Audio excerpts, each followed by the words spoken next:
کچھ لوگ کبھی کبھی ایسے ایسے سوالات کر لیتے ہیں نا، انسان کو لگتا ہے کہ جیسے ابھی ابھی انڈے سے باہر آیا، چوزا ہے یہ چھوٹا سا، اس کو کچھ بھی پتہ نہیں ہے۔ میں ایک اسکول میں پڑھاتا تھا، وہاں بہت سارے جو بچے تھے نا بڑی بڑی کلاسوں والے، ہو سکتا ہے غالب گمان یہی ہے کہ ان کو پتہ ہوگا، لیکن وہ بھی میرے سے سوالات پوچھتے تھے۔ اب چونکہ میرا جو کلاس تھی، میرا جو پیریڈ تھا وہاں پر وہ اردو میں تھا، عربک اسکول تھا، کہیں کہیں عربی بھی ہوتی، لیکن ان کے پاس جو موضوع تھا وہ قرآن تفسیر کا تھا، تو اس میں اردو کی اجازت تھی۔ اب ان کو پتا تھا کہ اردو میں بات کریں گے تو یہ صحیح سے جواب دے دیں گے، تو میرے سے پوچھتے تھے، بلکہ ہم سے زیادہ ہو سکتا ہے ان کو پتہ ہو۔ اب وہ سوال کیا کرتے ہیں جی، شادی کی پہلی رات بات کہاں سے شروع کرنی ہے؟ اب جب میرے سے کوئی سوال ایسا پوچھتا ہے نا، تو پہلے تو میں اس کو کہتا ہوں بیٹا آپ اپنا فیڈر لے کے آؤ ذرا، اور دودھ والا فیڈر لے کے آؤ۔ آپ کا فیڈر کہاں ہے دودھ میں، جس میں دودھ رکھا ہوتا ہے؟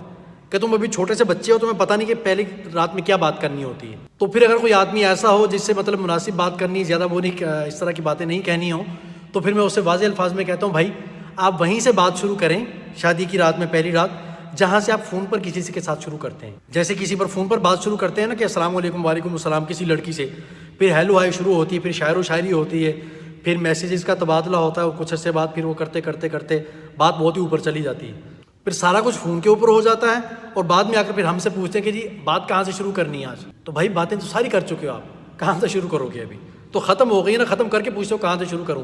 ایک بندے کے سامنے کھانا رکھا ہوا ہے، اس نے سارا کھا لیا، حتیٰ کہ پلیٹ کو بھی چاٹ گیا اچھے طریقے سے، اب بعد میں پوچھتا کہ کھانا کہاں سے شروع کروں، تو پلیٹ اٹھا کر اس کے سر میں بندہ دے کے مارے کہ یہ لو یہاں سے شروع کرو، اب تمہارے لیے یہی بچا ہے۔ تو پھر یہ لوگ جو آ کے ہم سے سوال کر رہے ہوتے ہیں نا کہ بات کہاں سے شروع کرنی ہے، تو یہ اصل میں ہوتا یہ ہے کہ یہ پوچھنا چاہ رہے ہوتے ہیں کہ ساری باتیں تو ہم کر چکے ہیں، بلکہ اللہ تعالیٰ محفوظ فرمائے ہم سارا کچھ بھی کر چکے ہیں، اب کیا باقی رہ گیا، اب ہم کیا کریں؟ شادی سے پہلے بچا کر رکھیں، شادی سے پہلے نہیں کریں، آپ کچھ بھی نہ کریں، رابطہ بھی نہ رکھیں، بالکل سب کچھ ختم کریں، اس کو بچا کے رکھیں، سیو کر کے رکھیں آج کے دن کے لیے، جب آپ کو پشیمانی کا سامنا ہے، اس دن کے لیے بچا کر رکھیں، آج کا دن ہے اصل باتیں کرنے کا۔ اب جب سارا کچھ پہلے کیا تو پھر اب کیا کریں گے؟ اب بیٹھتے ہیں پھر ایک دوسرے کی جوئیں نکالیں سر میں، ظاہر سی بات ہے وہ آپ کی جوئیں نکالی گی، آپ اس کی جوئیں نکالیں گے، یہی بس گیا ہے۔ یہ تو نہیں کیا ہوگا میرے خیال میں، وہ پہلی والی فرینڈ شپ لائف کے، وہ ابھی بس گیا تو جوئیں نکالیں بیٹھ کر، یا پھر جوتے ماریں ایک دوسرے کو اٹھا کر۔ تو جب یہ ساری باتیں آپ لوگ چھپا کر رکھیں گے، پہلے نہیں ہوں گی فون کے اوپر بڑے بڑے دعوے کہ میں تمہارے لیے چاند توڑ کے لے کے آؤں گا، ستارے لے آؤں گا، میں فلاں لے آؤں گا، ایسے ایسے وہ ساری جو چیزیں ڈائلاگ ہوتے ہیں ان کے دوسرے کے اوپر پٹو ڈال کے اس کو قابو کرنے کے لیے، وہ سب کچھ نہیں کیا ہوگا، تو پھر آج بات کھلے گی۔ قیس جنگل میں اکیلا ہے مجھے جانے دو، خوب جمے گی جب مل بیٹھیں گے دیوانے دو۔ اب جب مل بیٹھے ہیں نا آج پہلے دن، آج باتیں کھلیں گی صحیح، آج باتیں ہوں گی جو پہلے کبھی کی نہیں ہیں۔ اور یہ ایسی بات نہیں کر رہا، سچ بتا رہا ہوں، کچھ لوگ شریف ایسے ہیں، موجود ہیں، وہ اتنا بسا اوقات بیچارے شرما رہے ہوتے ہیں کہ وہ کہنا تو نہیں چاہیے، مطلب نامناسب سی چیز ہے کہ وہ شادی ہو جانے کے بعد کے معاملات کا بھی ان کو پتہ نہیں ہوتا۔ چنانچہ سچ بتا رہا ہوں، یہ سچا بات ہے کہ لیکن ہے بہت پرانا، تقریباً کوئی 30-40 سال سے زیادہ پرانا ہے۔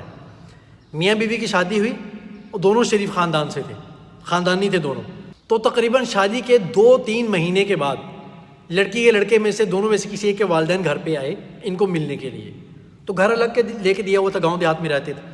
جب وہ ملنے کے لیے آئے، بیوی چارپائی میں کونے کی ایک طرف بیٹھی ہے، درمیان میں چارپائیاں رکھی ہوئی ہیں، 1 2 3 4 5 ایسے چارپائیاں رکھی ہیں، بیوی اس کونے پہ بیٹھی ادھر منہ کر کے، شوہر اس کونے پہ بیٹھا ہے ادھر منہ کر کے۔ شرم اتنی ہوتی تھی کہ ماں باپ کے ہوتے ہوئے وہ آپس میں بیٹھنا بھی ان کو محسوس ہوتا تھا کہ کیسے ہم بیٹھیں، حالانکہ شادی کس لیے ہوئی ہے؟ شادی مداری چلانے کے لیے تھوڑی ہوئی ہے، اسی کام کے لیے تو ہوئی ہے، بیٹھے نا ساتھ۔ خیر شرم تھی ان لوگوں کے اندر، لیکن آج کل باقاعدہ بٹھوایا جاتا ہے کہ ساتھ ساتھ بیٹھو، ذرا سمجھ دکھاؤ کیسے لگ رہے ہو دونوں، ٹھیک ہے، کسی حد تک ٹھیک ہوگا۔ تو خیر جب 2-3 مہینے کے بعد وہ لوگ ان سے ملنے آئے ہیں، آ کر ان سے پوچھا ہے کہ بھائی کیا حال چال ہے، خیریت ہے، طبیعت سے ٹھیک ہے؟ پھر جب ان سے ان کے حوال معلوم کیے تو والدین کے رونگٹے کھڑے ہو گئے، وہ کیا ہوا، وہ بات اصل سننے کی ہے۔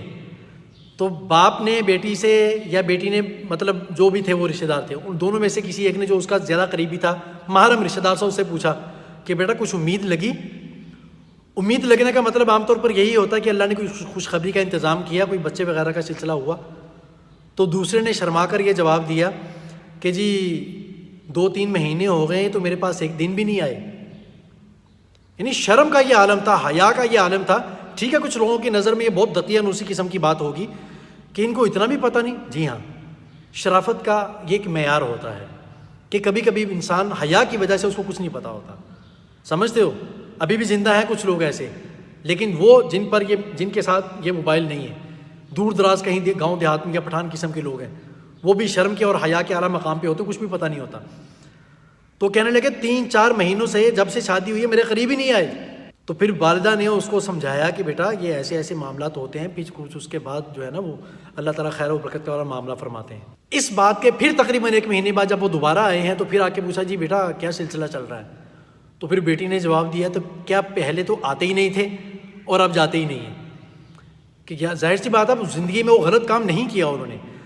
اب جب اللہ تعالیٰ نے اس کو حقیقت میں حلال دیا تو حالات میں ان کو جو لذت محسوس ہوئی تو وہ تو پھر حرام کاری میں تھوڑی ہوتی ہے.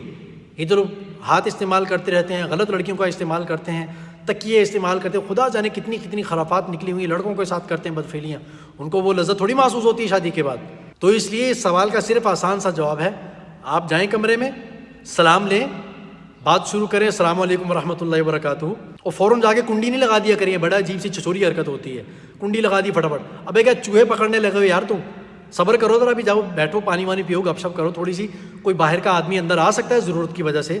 تو پہلے سلام لیں، پھر حال چال پوچھیں ان کا، پھر ان سے عرض کر دیں کہ جی اصل میں آپ کو جیسا کہ معلوم ہے کہ ہماری شادی آپ کے ساتھ طے ہوئی ہے، تو اس سلسلے میں ہم حاضر ہوئے ہیں، ہم نے سوچا کہ آپ کی زیارت کر لیں، ہم اس خدمت کے سلسلے میں ہم آپ کے سامنے حاضر ہوئے ہیں، تو ملاقات آپ سے ہو جائے تو بڑی اچھی بات ہے.